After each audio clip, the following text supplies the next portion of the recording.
La llamada del pasado parte 2. La noche caía sobre la pequeña ciudad con una oscuridad densa y ominosa. Carlos caminaba por las solitarias calles, con la sensación de que algo no estaba bien. Había pasado un año desde que enfrentó los espíritus malignos que habían acechado su casa, pero todavía sentía la sombra del pasado persiguiéndolo a cada paso que daba. Se detuvo frente a su antiguo hogar, observando la casa con una mezcla de nostalgia y temor. Aunque ya no vivía allí, seguía siendo un lugar lleno de recuerdos y emociones para él. Pero también sabía que estaba lleno de secretos oscuros y peligros que aún no habían sido revelados por completo. Decidió dar un paso adelante y enfrentar sus miedos de una vez por todas. Abrió la puerta principal y entró en la casa, sintiendo una sensación de opresión en el aire mientras caminaba por los pasillos oscuros y polvorientos.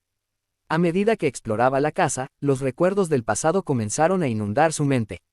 Recordó la primera vez que sintió la presencia de los espíritus malignos, la sensación de terror que lo invadió cuando vio las sombras moverse en la oscuridad. Recordó la valentía que había reunido para enfrentarse a las fuerzas oscuras que habían amenazado con destruirlo. Pero también recordó las pérdidas que había sufrido en el camino.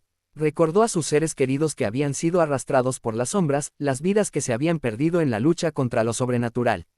Y recordó el dolor y la angustia que había sentido al darse cuenta de que no podía salvar a todos. Decidió subir al ático, el lugar donde había tenido su último enfrentamiento con los espíritus malignos. A medida que ascendía por las escaleras empinadas, sintió que el aire se volvía más denso y pesado a su alrededor, como si estuviera entrando en la oscuridad misma. Cuando llegó al ático, se detuvo frente a la puerta cerrada con llave.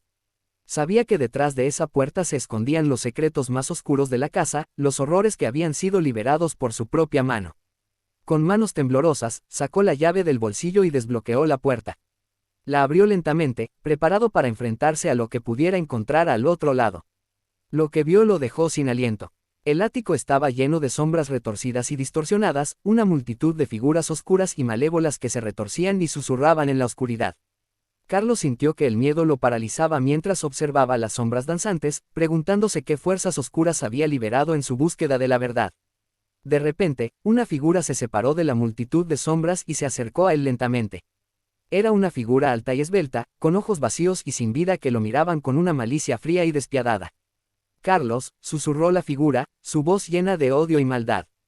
«Te hemos estado esperando». Carlos sintió que el corazón le daba un vuelco en el pecho mientras escuchaba las palabras de la figura. Sabía que estaba frente a una fuerza oscura y poderosa, una entidad que estaba más allá de su comprensión y control. «¿Quién eres tú? ¿Y qué quieres de mí?», preguntó, su voz temblorosa por el miedo. La figura se rió, un sonido siniestro que parecía llenar el ático con su malicia. «Somos los guardianes de los secretos oscuros», dijo la figura. «Y tú has liberado nuestros poderes al desatar las fuerzas que habitan en esta casa». Carlos tragó saliva, sintiendo que el terror lo envolvía por completo. Sabía que estaba en peligro, que había despertado fuerzas más allá de su comprensión y control.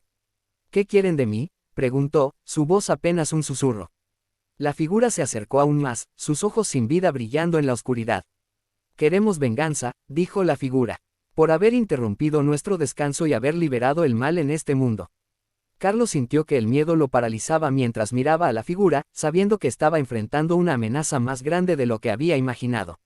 «Lo siento», dijo, su voz apenas un susurro. «Lo siento mucho». Pero ya era demasiado tarde.